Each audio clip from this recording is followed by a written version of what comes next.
প্রিয় শিক্ষার্থী, অনলাইন ক্লাসে তোমাদের শুভেচ্ছা স্বাগতম। আমি মোহাম্মদ আমিরুল ইসলাম, সহকারী অধ্যাপক, বাংলা বিভাগ, বাঁকুড়া ডিগ্রি কলেজ, বিপরগাছা, যশোর। আমাদের আজকের পাঠ্য বিষয় অপরিচিতা। ছোট গল্প, লেখক রবীন্দ্রনাথ ঠাকুর। অতি পরিচিত নাম রবীন্দ্রনাথ ঠাকুর। এই লেখকের জন্মসাল 1861, মৃত্যু 1941। তার বর্ণাঢ্য জীবনে তিনি সাহিত্য চর্চা করেছেন। লেখাপড়া তিনি একাডেমিক খুব বেশি সার্টিফিকেটের অধিকারী না হলেও তার অনেক ডিগ্রি আছে, সেগুলো পরবর্তীতে অর্জিত হয়েছে। কলকাতা বিশ্ববিদ্যালয়, ঢাকা বিশ্ববিদ্যালয়, অক্সফোর্ড বিশ্ববিদ্যালয়, বিভিন্ন বিশ্ববিদ্যালয় থেকে তিনি ডিলিট ডিগ্রি অর্জন করেছেন এবং তার খ্যাতির স্বীকৃতি হিসাবে ডিলিট ডিগ্রি অর্জন করেছেন। তিনি জমিদার নন্দন, জোড়াসাঁকোর ঠাকুর পরিবারে তার জন্ম। আমাদের তার পূর্বপুরুষের ভিটা বাংলাদেশে বিরালী পরিবারে তার জন্ম। এই রবীন্দ্রনাথ ছাত্র জীবনেই লালিত পালিত হয়েছেন চাকরের কাছে, ব্রজেশ্বর নামক এক চাকরের কাছে। পরবর্তীতে তিনি লেখাপড়ার দিকে যখন ঝুঁকেছেন, তার সাইডে বেশি ঝুঁকেছেন সাহিত্য সৃষ্টিকর্মের দিকে, সাহিত্য রচনার দিকে। তার অসংখ্য কাব্যগ্রন্থ আছে।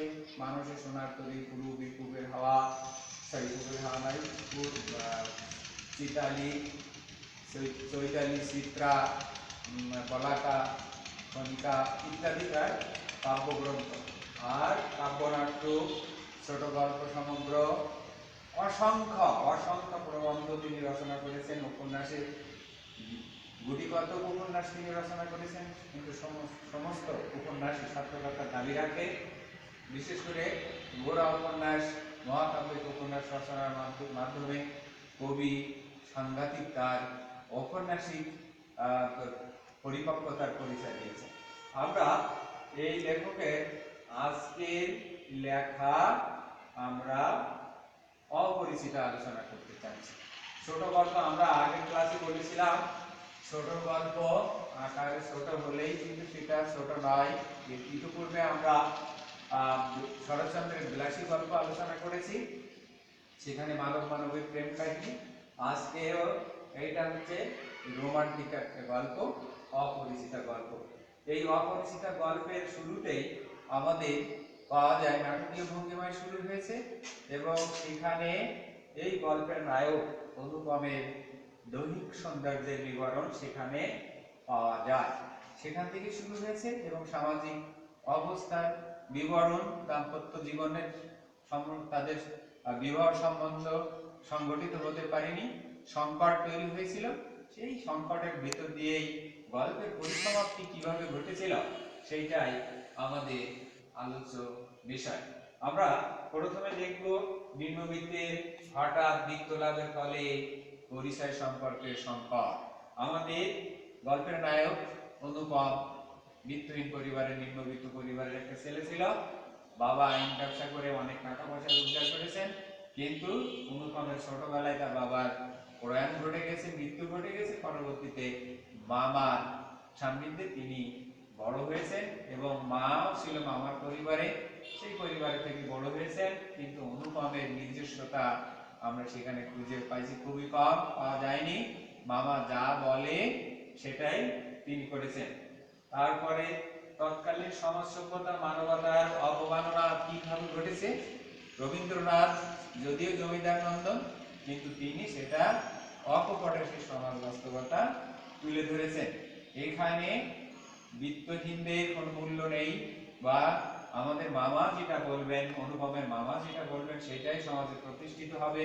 অন্যরা কে কি বলল সেদিকে আমাদের অনুপমের মামার খেয়াল থাকবে না।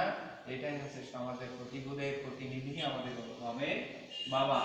তারপরে আরেকটা জিনিস আমরা দেখি, পণ প্রথা। সমাজে পণ প্রথা আমাদের রবীন্দ্রনাথের একাধিক গল্পে পণ প্রথার বিবরণ পাওয়া যায়। কিন্তু যদিও রবীন্দ্রনাথ একজন পুরুষ মানুষ, তিনিও পণ পেয়েছিলেন কিনা জানি না, তবে পণ নিয়েছিলেন কিনা জানি না, তবে পণ প্রথার বিরোধী তিনি ছিলেন। অনেক কচি প্রাণ অকালেই ঝরেছে অনেক কষ্ট পেয়েছে, এই পণ প্রথার বলি হিসাবে কন্যাদায়গ্রস্ত হয়েছে, অনেক পিতা অনেক মেয়ে কুমারিত্ব বুঝতে অনেক সময় লেগেছে। তাহলে এখানে আমাদের মামা পণের কথা বলবেন না ভাগিনার বিয়ে দেওয়ার সময়, কিন্তু পণের টাকা যাতে বেশি হয়, যত টাকা আসুক না কেন মামা না বলবেন না। এবং বিহাই যিনি হবেন তিনি আর যাই হোক এই মেয়ের সংসারে এসে জামাইবাবুর এখানে এসে মাথায় হেট করে থাকবেন, এটা হচ্ছে আমাদের মামার প্রত্যাশা। তারপরে হচ্ছে বরপক্ষের আচরণ। বরপক্ষের আচরণটা কেমন ছিল আমরা গল্পের ভিতরে দেখতে পাই। বরপক্ষের আচরণ, বরপক্ষ সাংঘাতিক রাগ ঢাক করে বিয়ে বাড়িতে গেছে। বিয়ে বাড়িতে যাওয়ার পরে সেখানে সেই আমাদের অপরিচিতা বিয়ের অলংকারগুলো কেমন হবে, এদিকে শাকরা সাথে করে নিয়ে গেছে, সেখানে বিভিন্ন রকম পরীক্ষা নিরীক্ষা করেছে। পরীক্ষা নিরীক্ষা করাতেই এদিকে খাওয়া দাওয়া বরযাত্রী লোকেরা অভুক্ত, তাদের খাওয়া দাওয়ার ব্যবস্থাও হয়েছে। আর এই বরপক্ষের লোকেরা কন্যা পক্ষের লোকেদের মাথার উপরে সব খবরদারি করবে, এইরকম অবস্থার এরকম ব্যবস্থার বিবরণ আমাদের গল্পে বর্ণিত হয়েছে। আর একটা জিনিস আমরা দেখতে পাই, আমাদের অপরিচিতা দ্যাট মিন্স কল্যাণী, নায়িকার নাম হচ্ছে কল্যাণী। এই কল্যাণীর বাবা শম্ভুনাথ সেন, ইনি বিনয়ী কিন্তু কাপুরুষ নন। সেটা দেখা গেছে গল্পের ভিতরে, যেখানে তাদের বিবাহ অনুষ্ঠান, সেই বিবাহ অনুষ্ঠানে মেয়ের বিয়ে না দিয়েই বরপক্ষের প্রতিটা লোকের খাওয়ানোর ব্যবস্থা তিনি করেছিলেন, খাওয়াইছিলেন তিনি, কিন্তু কল্যাণীর সাথে অনুপমে বিয়ে আর দেননি। কথা কম বললেও দৃঢ়তার সাথে তৎকালীন সমাজের প্রতিভূ হিসাবে পণ প্রথার বিরুদ্ধে আমাদের বা ওই বরপক্ষের আচরণের বিরুদ্ধে যে তিনি কথা বলেছেন, সেটা আমরা দেখেছি তার বীরত্ব সূচক আচরণে। তারপরে আমরা দেখি নারী প্রবল হয় দুর্বল নয়, এটা আমরা কল্যাণীর জীবন চরিত্র আলোচনা করলে সেটা দেখতে পাই। আমাদের কল্যাণী যখন বিবাহ বন্ধনে আবদ্ধ হলো না, দুইটা প্রাণ দুইটা জীবন একসাথে হলো না, তখন সেও পণ ধরেছিল আর বিবাহ বন্ধনে আবদ্ধ হয়নি। এদিকে আমাদের অনুপম বিবাহ বন্ধনে আবদ্ধ হয়নি। পরবর্তীতে অনুপম গল্পের নায়ক তার মাকে নিয়ে যখন তীর্থে যাচ্ছে, এমত অবস্থায় সে ট্রেন ভ্রমণে জায়গার সমস্যা হচ্ছে। হঠাৎ নাটকীয় ভাবে আমাদের কল্যাণী পরিচয় ঘটেছে, সেখানে কল্যাণীর সাক্ষাৎ ঘটেছে। কল্যাণী সেই সিট ব্যবস্থা করে দিয়েছে, কিন্তু আমাদের দুই প্রান্তে উভয়কে ভালোবাসে। ফটোগ্রাফের কল্যাণী কেউ কারো এর আগে দেখিনি। সমাজের যে ব্যবস্থা, আমাদের তার অনুপমের বন্ধুর কল্যাণে তারই প্রস্তাবে তার বিবাহের নবকিশলাই ফুটে উঠেছিল, কিন্তু পরবর্তীতে দেখা গেল আমাদের সেখানে সেটা হয়ে ওঠেনি। কিন্তু নারী প্রবল হয় দুর্বল নয়, এটার বিবরণ আমাদের কল্যাণীর আচরণে ট্রেন মাস্টার, টিকিট মাস্টার বা সেখানে তাদের জায়গা করে দেওয়ার ব্যাপারটা নিয়ে এই যে প্রতিষ্ঠিত সত্য গল্পের ভিতরে আমাদের রবীন্দ্রনাথ তৎকালে প্রতিষ্ঠিত করেছেন।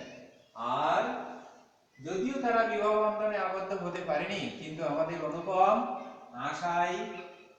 আশায় বসতি, আশায় বেঁচে থাকি অনুপমের এই দৃষ্টান্তে মানব জীবনের চিরন্তন সত্য দর্শন সম্পর্কে ধারণা লাভ করা গেছে। কিভাবে আমাদের অনুপম কখনো বিবাহ বন্ধনে আর আবদ্ধ হয়নি। ট্রেনে যখন জায়গা পেয়েছিল বসা, তখন কিন্তু কল্যাণীর প্রতি সাংঘাতিক কৃতজ্ঞতা বশত আমাদের অনুপমকে বলতে শোনা যায়, এই তো আমি জায়গা পাইয়াছি। যখন বিবাহ বাসর থেকে, বিবাহ সভা থেকে আমাদের অনুপম উঠেছিল, তখন তাকে খুব ভীরু, দুর্বল, কাপুরুষ মনে হয়েছিল, কলঙ্কিত পুরুষ মনে হয়েছিল। তারপরে প্রতিজ্ঞা করেছিল আর বিবাহ বন্ধনে আবদ্ধ হবেন না। কিন্তু পরবর্তীতে অনুপম কি করেছিল, যখন সেই তীর্থে যাওয়ার সময় তাদের পরিচয় ঘটেছিল, পরিচয় ঘটার পরে জায়গার ব্যবস্থা করে দিয়েছিল। এই তো আমি জায়গা পাইয়াছি, ও অপরিচিতা তুমি অপরিচিতাই রয়ে গেলে। রবীন্দ্রনাথের সেই ডায়লগ, সেই রোমান্টিক ডায়লগ, সেই অপরিচিতার পাশে থেকে সেবা করার, উভয়কে সাহায্য করার সুযোগ পেয়েছে আর বিবাহ বন্ধনে আবদ্ধ হতে না পারলেও আমাদের অনুপম সেই আশায় বেঁচে ছিল। এই অবস্থার ভিতর দিয়ে আমাদের গল্পের পরিসমাপ্তি ঘটেছে। আমরা এই রবীন্দ্রনাথের এই গল্পটার উচ্চ পরিস্থিতি দেখতে পাই। প্রথম প্রকাশিত হয় প্রমোদ চৌধুরী সম্পাদিত মাসিক সবুজ পত্র পত্রিকায় 1321 বঙ্গাব্দে। পরবর্তীতে কার্তিক সংখ্যায় পরবর্তীতে এটি প্রথম গ্রন্থভুক্ত হয় রবীন্দ্রনাথের সংকলন গল্প সপ্তকে এবং পরে গল্পগুচ্ছ গ্রন্থে 1927 সালে। এইভাবে আমাদের দুইটা প্রাণের যে দূরত্ব সৃষ্টি হয়েছে, দুইটা প্রাণ অকালে সমাজ ব্যবস্থার কারণে এই ট্র্যাজেডিপূর্ণ জীবনযাপন করেছে, সেটাই দেখানো ছিল আমাদের লেখকের গল্পকারের প্রধান উদ্দেশ্য, আর সেটাই সার্থকতার দাবিদার। ইতিপূর্বে আমরা বলেছি বাংলা সাহিত্যে অনেক ছোট গল্প আছে, অনেক সুন্দরতম ছোট গল্প আছে, কিন্তু সার্থক স্রষ্টা হচ্ছে আমাদের রবীন্দ্রনাথ ঠাকুর। কারণ দুইটা প্রাণের এইভাবে বলিদান বলা যাবে না, এই টানাপোড়েন অবস্থার ভিতরে অতিবাহিত হচ্ছে। কারণ কি ছোট গল্প ওই যে শেষ হয়েও হইল না শেষ, নাটকীয় চমকের মাধ্যমে আমাদের গল্পের পরিসমাপ্তি ঘটেছে। ধন্যবাদ সকলকে। অনলাইন ক্লাসে সবাই ভালো থেকো, সুন্দর থেকো। আসসালামু আলাইকুম।